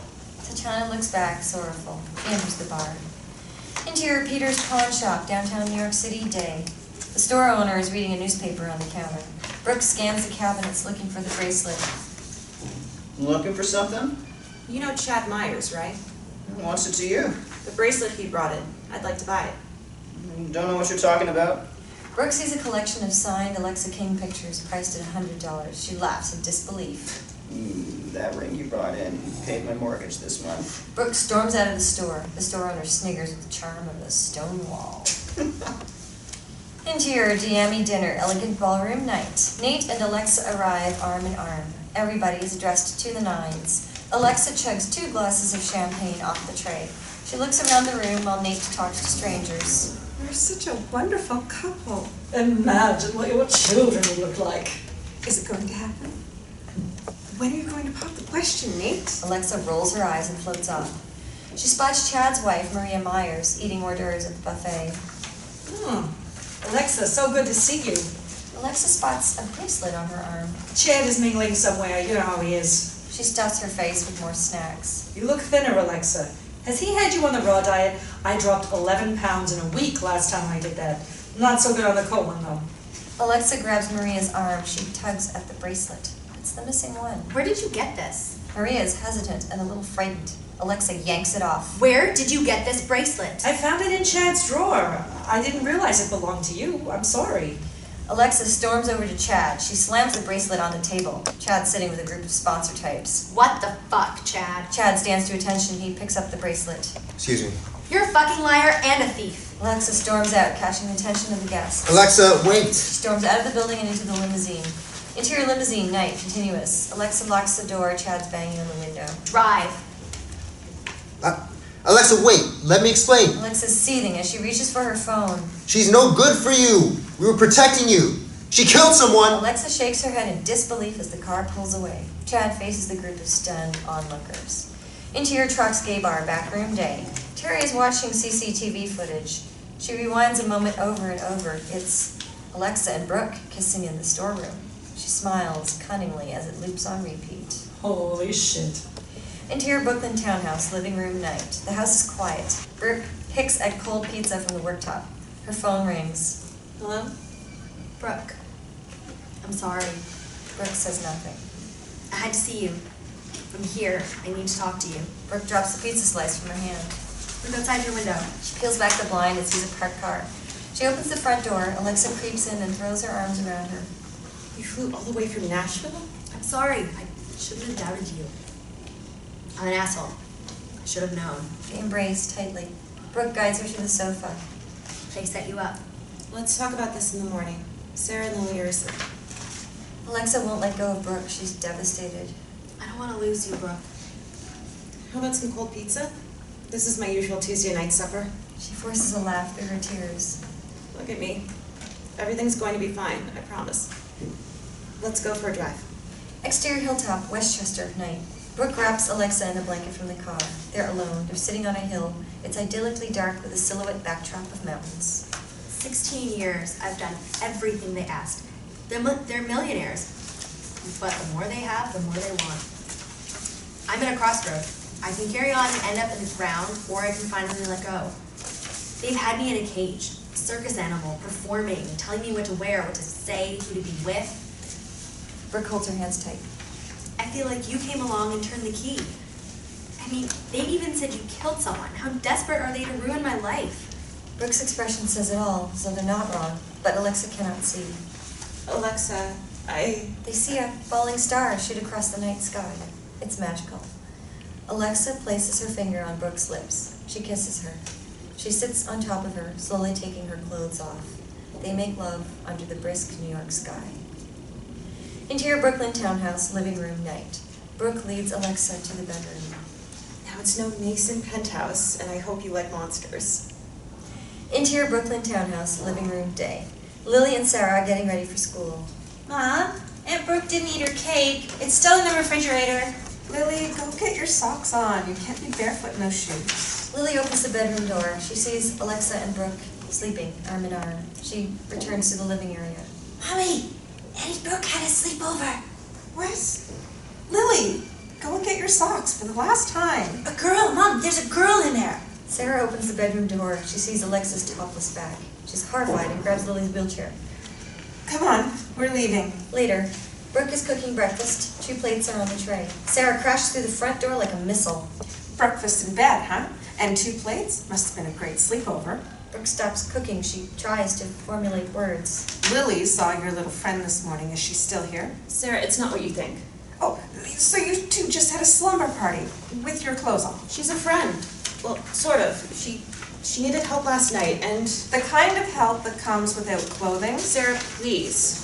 What did I say to you repeatedly? I do not want strangers in this house, Brooke, under any circumstance. Lily is here, and this is her home, and after what happened... She's not a stranger. You know her. Please, tell me it's not Holly again. What does that girl have to do for you to let her go? Of course not. Don't say it's not from the school. I don't want to know. God, no. What do you think I am? Well, whoever it is, I want her gone by lunchtime. Alexa enters the room wearing Brooke's robe. Hi, Sarah. Sarah's face nearly hits the floor as Alexa approaches her. I'm really sorry for showing up so late. My flight was delayed. I didn't want anybody to know I was in town. She holds Brooke's hand. Sarah is dumbfounded. The thing is, it's Brooke. I needed to see her. Alexa, you don't have to do this. It's okay. I met her at the Mason. I was in a bad place and she saved me. She saved my life. Sarah falls under a kitchen stool. She didn't know I was coming. Please, be mad at me. Nothing happened. Not here. I have respect for your home. Alexa King is your girlfriend. All eyes focus on Brooke's awkwardness. We haven't really put a label on anything yet, but I guess we've been close. Oh my gosh. Wow, you're in my house and I'm shouting at my sister for letting you in. I mean, look at the place. You have a beautiful home. You let Alexa King sleep in the monster bed? Alexa bursts into laughter. She tightens her arms around Brooke. I wanted to tell you, Sarah. I knew you had met someone, but this is the last thing I expected. Sarah scoops up her keys and heads to the front door. Well, it was a pleasure seeing you again, Alexa King. The front door slams shut. Bye. So, I'm your girlfriend now, huh? Oh, no, the French toast. Interior luxury tour bus, day. Chad and Guy are sitting with their Dawn-like manager, 50s. Guy locks the doors, checking through the blinds. She's with her now. AWOL. You tried to get rid of her the nice way. It's not going to be as easy as last time. She won't sign the deal. Not with her around. The manager lights a cigar and pauses for a moment. Find her. Find both of them. And do what you have to do. Interior Brooklyn townhouse living room, night. Sarah and Brooke finish dinner with Alexa. They're having an in-depth discussion. Alexa struggles with her food. Sarah is studying entertainment law. She was an agent for a musician back in Lafayette. I'm only 2 years into my degree. Can you not hire them? I technically work for Chad. I can't believe that son of a bitch set me up. Brooke clears away the dishes. Come with me on my tour. I'm in Mexico next week, then New Orleans. I'd love to have you around. I can't. It's work. Oh, come on, Brooke. You haven't had a day off in 2 years. You really don't want to go back home, huh? Brooke is edgy as she looks to Sarah for help. Oh, what would happen if you breach your contract? I mean, you're not bothered about money, right? I dread to think of what they're capable of, on and off the books. Exterior trucks, gay bar, New York City, night. Brooke locks the front door. Guy is hiding in the car. He creeps toward Brooke and extends the rope in his hand. He gets closer, a few meters away. He's about to strangle her. She drops her keys. Guy is closer. She picks them up from the floor and is startled by Holly, who appears in the darkness. Jesus, you scared the hell out of me. Give me the key. I need to stay here tonight. You've been crying? Please, not now. Just give me the key. Terry's been drinking. Brooke notices she's holding a sleeping bag. Holly, you can't let her treat you like this again. You've met someone, haven't you? Brooke stutters awkwardly. My ring. I hope you got good money for it. Holly, Good night, Brooke. Enjoy your time off, and whoever she is, she's very lucky. Brooke lingers at the closed door. She reluctantly walks away. Guy is defeated, hiding behind a wall. Interior villa, mountains of Tulum, Mexico, night. Alexa and Brooke show up holding hands. They embrace. Chad, Guy, and a heavy team of minders are waiting. I'm honoring my tour for my fans. Don't so much as look at me until it's over. And this right here, it's happening with or without management's fucking approval. Guy stops Chad from speaking. Alexa leads Brooke to the patio doors. Let me deal with this one. Exterior villa, horizon pool, Tulum, night. Alexa looks out to the shimmering Pacific Ocean. Brooke wraps her arms, her hands around her. Everything is falling into place now. I feel like I can breathe again. They stare at the ocean for a while. It's peaceful, breezy. Maybe we could head to Louisiana after my tour. I can see us dancing on Frenchman Street with a hand grenade, beignets for breakfast. I saw it in your eyes the moment you refused that money. You touched me without using your hands. Alexa, I need to talk to you about something. Alexa evades the seriousness and heads inside. She returns with a guitar. I have something for you. Brooke sits in awe on a sun lounger while Alexa strums and sings Falling Star. Brooke is tearful. The moment is beautiful. Exterior villa, security gates, Tulum, night. Guy and Diego, 19, a baby-faced trainee guard, are approached by Chad. Did she get it? Doesn't feel right. She's a kid in a wheelchair. I'll be taking her to the airport tomorrow, alone. I thought she was spending the week here. Trust me, she'll be leaving tomorrow. Exterior horizon pool, Tulum, Mexico, night. Alexa slowly takes off her clothes and reveals a sexy bikini. They both enter the water and embrace. There's something else I need to say to you. They kiss and caress one another. I'm in love with you, Brooke Charlton. Brooke lifts Alexa out of the water. They make love on the edge of the water. Interior villa, bedroom, Tulum, Mexico, bedroom. Day. Hours have passed. Alexa is content in Brooke's arms. Brooke's phone persistently rings. She storms out of bed. Intercut telephone conversation. Sarah, what's wrong? Is Lily okay? Brooke, they know where we are as family. They know we're here. What? Sarah is standing outside of the house. There is a note written in red paint. From Louisiana. They found us. I'll be on the next flight. She hangs up and packs her belongings. Alexa wakes amid the commotion. What's going on? I have to go home. Something has happened. Brooke is frantic.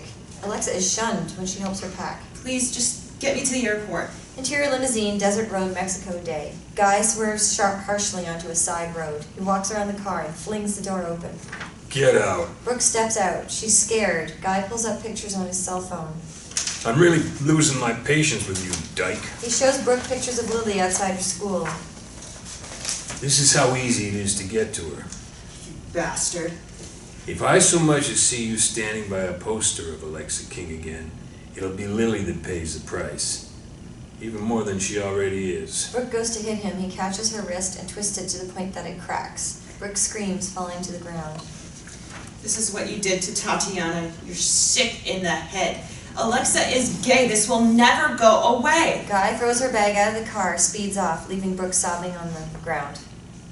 Interior Brooklyn townhouse, living room, night. Brooke closes the blinds and bolts the door shut. Sarah throws her arms around her while Lily watches TV.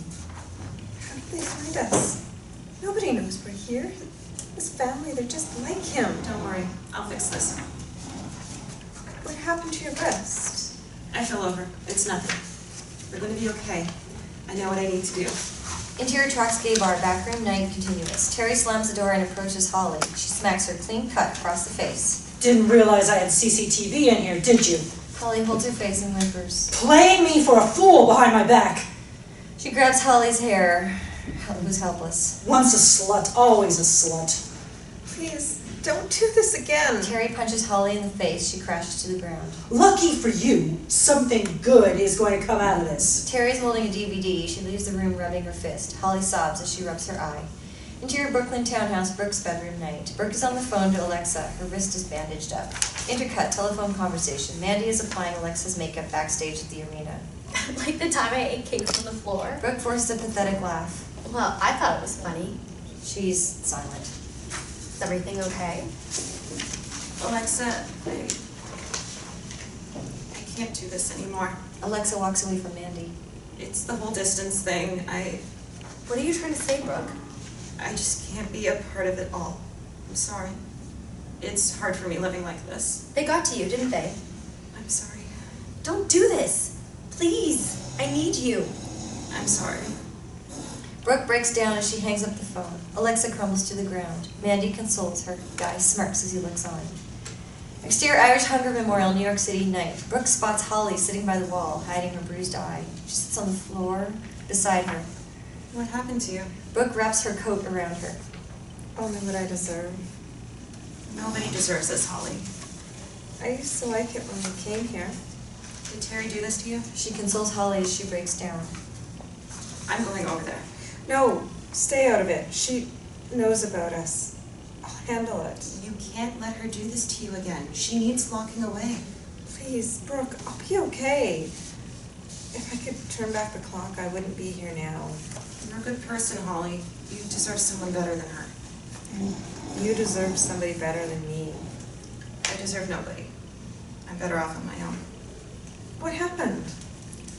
The ghosts of the past speak to all that will listen. You told her? I didn't have to. I thought I could relate, I've been trapped for 2 years, scared to love because it's always been there, in the background. And now, it's safer this way. I can't have Lily being hurt again. Listen to me. You've got to face it, full on, whatever comes at you. You can't let it control who you are. You can't just give up and let this girl go. I can see it in your eyes. You love her. You used to look at me like that. Brooke contemplates her words. Breathe again. Live. Don't exist in the shadows of your past. Holly drops Brooke's coat and walks off into the night. Interior media office building day. Terri enters reception building holding a laptop bag tight to her chest. The receptionist lifts her head. Terri O'Brien, here to see Art McFarlane. Right this way. Interior media office building, meeting room continuous. Terri opens the laptop. She plays the footage of Alexa and Brooke. Art McFarlane, 70s, a colorfully dressed media tycoon, sits beside her. Did you know she killed someone in Louisiana too? She should be in jail if you ask me. Come by tomorrow, I'll have your money. Well, how much? Because I can easily go somewhere else with this. Let's just say you won't have to work for a few years. Terri struggles to contain her excitement as she leaves. Art picks up the phone in the meeting room.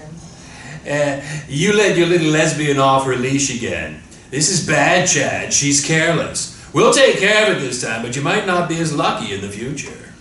Interior fancy hotel suite, New Orleans, day. Chad and Alexa are having a fierce argument. Her lawyer and Mandy are sidelined. Mistakes like this can cost you your career. You lose everything. Nobody likes a dyke pop star. It's not marketable. I don't give a fuck. I'm not this person you think you've created, that you can control at the drop of a hat. I'd rather be dead than be ashamed of who I am. Come out as a queer and you'll not only lose your greasy teenage fans, you'll lose your dignity. People will spit at you in the streets. I don't care anymore. My fans will stand by me no matter what. Alexa, management takes care of your PR. You signed the contract. If you did this and came out, it could cost you millions. You'd lose everything. They're right. Alexa plays a video of her kissing Brooke over and over on Chad's laptop. A tear runs down her cheek. Lucky for you, we've taken care of this one. Interior Trucks Gay Bar, New York City, night. Terri is almost skipping around the bar. Holly resists a kiss on the cheek. Maybe you should count stock tonight. Might scare punters away with that face. Brooke throws a revolted look. Terri annoyingly waves back. And you're only here because we're short-staffed. Tatiana walks into the bar. She sits in front of Brooke. They did that to you, didn't they? Brooke remains silent. I thought about what you said. I want to help. It doesn't matter now. It's over. Because of this? She hastily pulls away. She didn't mean that much to you, obviously. You have no idea how I feel about her. Then fight for her. I promised my wife I would right my wrongs when I married her. What about your family? Those cowards don't scare me anymore. I was vulnerable back then. I want to give them what they deserve. Exterior Mason Hotel, rooftop night. Brooke is on her break, standing by the spot where she first saw Alexa. The smashed whiskey bottle is still there. Alexa calls her. Alexa? I just wanted to let you know you have a snake in the grass. Terri, she sold the video. Alexa, I found Tatiana and They're up to something. Don't get caught up in it, it's too dangerous. She got out when she could. Alexa. Goodbye, Brooke. I'm sorry you ever met me. Brooke crushes her cigarette and dashes back inside. Exterior Holly and Terry's apartment, night. Brooke and Tatiana bang on the door. Holly answers. You're the girl who got married. Where's Terri? I tried to call her. Said she's gone to Red Hook or something for a meeting. That's where they took me. Brooke and Tatiana run off, leaving Holly bewildered. Interior the Dome Concert Arena, New Orleans, night. Alexa performs Falling Star on stage for the first time. She breaks down midway. Tears overcome her. Her fans cheer her on, and she's broken. The lights go out. She's helped off stage. Interior limousine, night. Alexa's being driven by Jack, 25, a fresh-faced bodyguard with a gentle nature. Take me to the 9th Ward. Exterior 9th Ward, New Orleans, night. Continuous. A large LGBTQ rally has gathered in the street. A speaker is shouting about gay rights on the megaphone. Alexa exits the limo. Jack runs around the car to stop her. Miss King, you can't go out there. It's too dangerous. Get away from me, Jack. I have to do this. Alexa works her way through the crowd. She has her hood up and makes it to the stage. The speaker has the supporters going. How many people will die before we can live? How much longer until we can hold hands on the street and use the bathroom of our choice? Alexa exposes her face to the organizer, who has a word with the speaker. He invites her on stage. She is handed the megaphone, and the crowd goes wild. In a world that prides itself on freedom, liberty, and evolution, together we face isolation. Our sexual preferences, our race, religion, our status, gender, there will always be isolation and oppression. Requesting backup, rolling in desire. Too many people die living a lie. I lie every day of my life for the benefit of others. She chokes back her tears, barely able to speak. Others that mean nothing to me. I loved and I lost. The crowd records the moment on their phones. Alexa is thriving. Jack pulls her away. People hand her cocktails, banners, and beads. Chad, Guy, and 2 minders pull up. They barge through to Alexa. She's forced into a car. The crowd boo and hiss at Chad and the minders. I got all of you. If you want to fly, give up everything that holds you down. I'll always be by your side. Interior car, night, continuous. Chad sits beside Alexa. The minders guard the vehicle. What the hell have you done, Alexa? What are you doing with these freaks? Alexa gives Chad the middle finger. She's hyped. Have you completely lost your mind? Is this the life you want, standing in sordid streets with faggots holding handwritten banners? Alexa swills Chad's crisp white shirt to the remainder of her colorful drink. She exits the car and hops into the limo with Jack. She locks the doors. Jack pulls away. Chad is banging on the window. Where to, miss? Take me to Lafayette. Montage, City of Lafayette, Louisiana, day. Alexa drinks in bars. She watches a basketball game and eats at the Cajun cabin. She's happy and free. She lies on the bed of her hotel room holding Brooke's jacket. She kisses it as she curls up. Exterior Red Hook Grain Terminal parking lot, night. Terri is standing alone. 2 jeeps crawl beside her, the engines shut. A group of bodyguards surround her. Art exits the vehicle. Kept me waiting long enough. They say patience isn't about waiting, but keeping the right attitude while waiting. Art takes the laptop from Terri. The bodyguards move closer. Is this the only copy? Apart from the one I sent to Chad Myers. The bodyguard puts the laptop in the vehicle. If I were you, I'd forget this ever happened. Throws a wedge of cash on the ground. Terri picks it up and flicks through the notes. That's it? I can't even buy a car with this shit. Art and the bodyguards proceed to their vehicles. He's almost inside the car. Good thing I have a backup plan, huh? Yeah, I have more copies. I'll call A-List tomorrow. I'm sure they'll be more interested. Art slams the door without getting in. The bodyguards leave their vehicles. Everyone surrounds Terri. Art stands beside them, puffing on a cigar. I spent some time in a Buddhist monastery once. The wife said I had to shake off this anger that builds up inside of me. They said to me, Art, when a bird is alive, it eats ants, and when the bird is dead, ants eat the bird. Today you are powerful, but time is more powerful than you. Terri is petrified. She screams as the bodyguards edge closer. They bash her, kicking her in the face and head while Art walks back to the car. The commotion is stopped by the sound of sirens. The bodyguards and Art run back to the vehicles, but they're too late. Police surround them. Tatiana and Brooke are in the back seat of a cop car. Police cuff the bodyguards. Terri is bloody and barely conscious. That's him. That's a sick bastard who attacked me. She's pulled away from Art, who's defenseless in cuffs. She spits in his face. You're going down for this. I'll be telling them all about your sordid schemes and what you did to me. Art and the bodyguards have driven off. Brooke guides Tatiana back into the police car. She's shaken.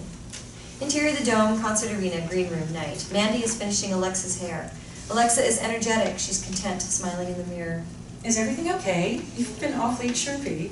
I'm fine. Honestly, I feel one, you know?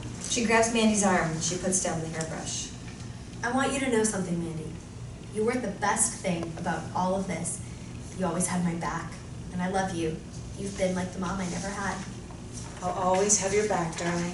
Alexa stares at Mandy as she packs her bag of accessories. Mandy looks unnerved by Alexa's behavior. Interior, the Dome Concert Arena, New Orleans night. Alexa is on fire as she performs. The audience screams her name as she belts through powerful hits, as though it's her last show ever. The music quietens down. Come on, y'all, make some noise for my band. The crowd cheer and scream. Before I leave the stage tonight, I want to say something to all of you, to everybody listening. I want you to know from the bottom of my heart, I care for you, deeply, I really do. You are the only people who understand me, which is why I want to give you some advice. Chad is at the side of the stage beside Mandy. He's anxious. Be true to yourself. Don't let anybody define who you really are. Because who you are, that person will fight you to the bitter end. Accept your desires, your conscience, and settle for nothing else. I learned the hard way. Being here comes at a cost. I love you, Brooke. I miss you every single day. Good night, everybody. Alexa exits the opposite side of the stage from Chad. She hurries into Jack's car. Take me to a motel and put your foot down. Interior Brooklyn Police Station, night. Police are taking a statement from Brooke and Tatiana. And you're willing to take this to court? You bet I am. I'll take them all the way. They made my life hell for 2 years. Brooke rushes outside, pulls out her phone. Exterior, Brooklyn Police Station, night, continuous. Brooke is on the phone to Sarah. Tatiana stands beside her. Sis, can you see when the next flight home is? What are you doing? I'm going to get her back. Brooke runs off into the distance. You go, girl. Interior fancy hotel suite, New Orleans, night. Chad is furiously pacing, his phone pressed against his ear. Mandy is edgy at his erratic behavior. Jack, you need to call me right away. She's mentally unstable. We need to get her to her doctor. Call me as soon as you get He this. throws his phone across the room. Why are you still fucking sitting there? Get out there and find her, goddammit! Mandy dashes out of the room. Exterior, fancy hotel, New Orleans, night, continuous. Mandy checks behind her and dials a number on her cell phone. Jack. Oh, thank God. No, they're not with me. I'm worried about her. Where are you? I'm on my way. Police cars scream as they pull up outside the hotel. Mandy watches on in horror as officers run inside. Interior fancy hotel suite, New Orleans, night, continuous. Chad and Guy are drinking liquor. They drop the glasses as the officers storm in, struggle as they're cuffed. Chad Myers, you're under arrest for tax fraud and attempted murder. You do not have to say anything, but it may harm your defense if you do not mention, when questioned, something which... They're dragged out, screaming expletives. Chad starts to cry. Exterior cheap hotel, Louisiana, night. Mandy frantically knocks on Jack's door. She's sleeping. She asked not to be disturbed. I have some news for her. Chad and Guy, they've been arrested. Jack hands over Alexa's room key. Interior cheap motel, Alexa's room, night. Mandy opens the door. Alexa is lying unconscious with an empty pill bottle, clinging to Brooke's jacket. Mandy screams. Jack runs into the room. Call an ambulance. Alexa! Alexa, please God, no. I need an ambulance right away. Suspected overdose. Sirens are heard. Alexa is stretchered onto an ambulance. Fade out, fade in. Interior Bridge River Hospital, intensive care, day. Alexa is wired up. She's at death's door. It doesn't look good. Mandy's beside her, weeping, holding her hand. Interior Bridge River Hospital, doctor's consultation room, day. The hospital doctor hands Mandy a tissue. As things stand, it isn't looking good for her. I'm sorry. Mandy collapses onto a seat. Jack enters with 2 vended coffees. Go there, to Brooklyn. She needs to know. Interior Bridge River Hospital, intensive care, day. Mandy grips Alexa's lifeless hand. She'll be here soon. I know you'd like to hear her voice. Exterior Brooklyn townhouse, night. Brooke returns home with pizza boxes. Jack is sitting on the front doorstep. You need to come with me. Interior Bridge River Hospital, intensive care, night. Brooke barges in. Mandy consoles her as she grabs Alexa's limp hand. This is all my fault. She's going to be okay, right? I had a flight booked to see her tomorrow. I couldn't afford the earlier ticket. I mean, she's young and fit. She can get through this. She needs a miracle. Interior Bridge River Hospital, intensive care, day. Brooke sits beside Alexa. She's had no sleep for days. Small crowds of fans gather outside the hospital. It's real hard for me being here. This is the hospital where they brought Lily. I never got to tell you what happened. Sarah enters. She hands Brooke a po' boy sandwich. Here, eat something. Glad I'm here, though. With you. Feels different this time. Brooke stares out the window. Let's go up there. I'm ready to face it. It's what she would want me to do. She brought me here for a reason. Are you sure? Brooke, I don't want you to get upset. Might be too much. She wants me to come home. Brooke kisses Alexa on the head. She puts on her coat. Let's go to Lafayette. Interior, Bridge River Hospital, waiting area, day, continuous. Mandy is sitting alone. Brooke and Sarah place comforting hands on her shoulders. You'll call me if anything changes? Mandy nods. Brooke and Sarah leave the hospital arm in arm. Exterior, approach to Lafayette, Louisiana, day. The limousine passes vibrant shops and cafes. Brooke and Sarah are silent. Jack is driving. The car pulls up outside an old house. Brooke stares into the front window.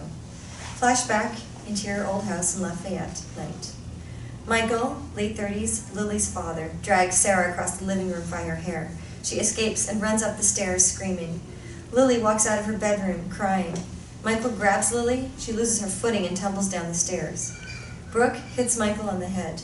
He falls to the bottom of the stairs, landing beside Lily. She's out cold. He's dead, eyes wide open. Sarah screams and tries to revive Lily. Back to present day. What you did that night, you saved us. She throws her arm around Brooke. If it wasn't for you, we wouldn't be here today. Who knows what he might have done. Flashback, interior courtroom in Lafayette, day. Brooke is testifying. Sarah is in the stands. She's found not guilty by the jury on account of self-defense. She holds Sarah as they leave the courtroom in tears. Back to present day. I miss it, Brooke. Lily loves it here. I want to come back. We belong here. We all do. Then let's do it. Let's come home. Interior limousine, night. Sarah and Brooke are asleep in the back of the car. Jack wakes them as he pulls up outside the motel. No, I want to go back to the hospital. Take me to the hospital. Brooke, there's nothing you can do there. You need to rest. What if she wakes up and nobody's by her side? She needs me. We'll go first thing in the morning. You need a good night's sleep. Interior, Bridge River Hospital, waiting area, day. Brooke barges through the reception area. Sarah is lagging behind. She bursts into the room where Alexa is kept. Interior Bridge River Hospital, intensive care, day, continues. The room is empty. No. Interior Bridge River Hospital, doctor's consultation room, day. Brooke, Sarah, and Mandy sit before the doctor. They hold hands in preparation for the worst. We tried to bring Miss King out of the coma in the early hours of the morning. Our attempt failed. It's time we speak with her next of kin. She doesn't have anybody, just us. Only her next of kin can make the decision. Does she have any contact with her parents, a spouse, or a sibling? Only us. What do you mean, decision? We need to formally agree that it's time we turn off the life support. She's been unresponsive for 11 days. We've made 3 attempts to bring her out of the coma. I'm sorry. I know it's not the news you were expecting. It's our decision if there are no next of kin. She's in a special unit. You can see her right up till the time. We will try once more to revive her before we turn off the machine. Interior Bridge River Hospital, special care unit, dusk. Brooke is pacing the room. Alexa is lifeless. Her chest inflates with mechanical air. Series of flashbacks. Exterior Irish Hunger Memorial night. Brooke and Alexa kiss passionately. Exterior Mason Hotel rooftop night. They talk on the edge of the rooftop.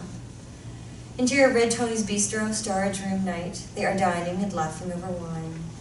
Exterior Hilltop, Westchester night. They see a falling star shoot across the night sky. Back to the present day. Nate barges into the room. He's distraught. Oh God, no. Alexa. He hugs her tight as he wails. You're Nate, right? He wipes his tears and hugs Brooke. She's my best friend, my rock, and without her I wouldn't be here today. I wish I was there like she was for me. Nate sits beside Alexa. He holds her hand. The first time I ever saw her happy was because of you. She leaves Nate and Alexa alone and heads outside the hospital. Exterior Bridge River Hospital, night. Brooke approaches the gathered fans. They're sitting behind a barricade playing guitar, chanting Alexa's name. Most are crying and consoling one another. Brooke sits with them. They sing Falling Star with an acoustic guitar. She idolized all of you. You gave her the light she needed, and everything she did it for you. The group huddle. Brooke sways as they sing into the night. They light candles and belt out her songs. Later, Brooke veers off from the group with her phone and a battered business card. Sylvia, it's Brooke Charlton. I'm ready to talk about the restaurant. Interior Bridge River Hospital, Special Care Unit, night. Nate leaves Brooke alone with Alexa. I met your fans outside. They're nice. There are a lot of rainbow flags. I think they know. I'm gonna move back to Lafayette. Open my own restaurant. No more bullshit city life. I owe it all to you, my darling. She delicately kisses her hand. Tears roll down her cheek. I wish you could live here with me. Like we said, vignettes for breakfast. They'll always be in my heart. Interior Bridge River Hospital, Special Care Unit, day. Brooke is woken by 3 doctors and Mandy, who enter together. It's time. I love you, Alexa. Freedom is coming. Brooke is guided to the waiting room by Sarah. She's devastated. Interior Bridge River Hospital, waiting area, day. I told her that we're coming home. Lily is playing with crayons. Brooke strokes her hair. You want to move back here, don't you, little one? Lily nods and proceeds with coloring. Everyone falls silent. Brooke is sitting alone, staring numbly into thin air. A doctor emerges from Alexa's room. She closes her clipboard and puts her hand on Brooke's shoulder. Brooke bursts into tears. Crossfade to Interior Southern Nights Soul Food Restaurant, New Orleans, night. Super. 6 months later. A frantic kitchen team is preparing orders. Brooke puts on her coat. She smiles and says goodnight to the team. Sylvia is standing by the cash register at the front entrance. Best night yet. Well done, chef. I'm heading off. I have a thing to get to. I'll see you in 2 weeks. Enjoy your time off. You deserve it. Interior Spotted Cat Bar, New Orleans, night. The bar is packed to the brim. It's Christmas time. Decorations hang and glisten. Mandy and Lily enter. They sit in reserved seats by the stage. Holly is serving drinks behind the bar. Nate and his boyfriend are hiding in the corner. He is disguised. They're intimate. Jack stands beside the stage in casual clothing. Brooke enters. She greets everyone. Cutting it fine, Brooke. Have you seen the traffic around here? There are hundreds of people outside. Sarah and Alexa enter. Sarah kisses Jack as she passes him. They're an item. He holds Lily's hand. The bar cheer as Sarah and Alexa step on stage. Fans are pressing their noses on the window. Alexa and her backing band hook up instruments. Ladies and gentlemen, thank you for waiting for Miss King. Let's just say that we got held up by a standard southern-sized portion of gumbo. The crowd laughs. Alexa is nervous and a little frail. On a serious note, my client would like to mark this evening with a thank you. You all stood by her through thick and thin, and this is her first performance in over half a year. It's the start of her new life in our hometown. Please put your hands together and give a warm welcome to the beautiful Miss Alexa King. The cheering seems almost endless, taking Alexa's words away. Thank you so much. Thank you. When I first came to NOLA over 17 years ago, I knew I left a part of me here.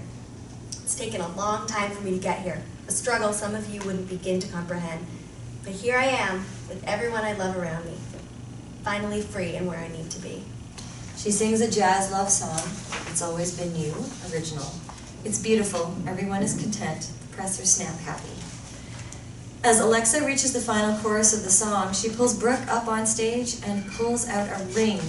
The musicians sustain the penultimate chord. Brooke is shocked. Everyone takes out their phones and starts recording the moment. The air is thick with anticipation. The band lets the chord ring out. The bar is silent. Brooke's eyes are filled with tears. The emotion of the moment has rendered her speechless. Finally, she nods yes multiple times. Alexa and she are quickly drawn into a magnetic kiss. The bar goes crazy as the band plays the final chord of the song. Nate and his boyfriend, Mandy, Jack, and Sarah surround them on stage. They jump for joy to the brass band. The end.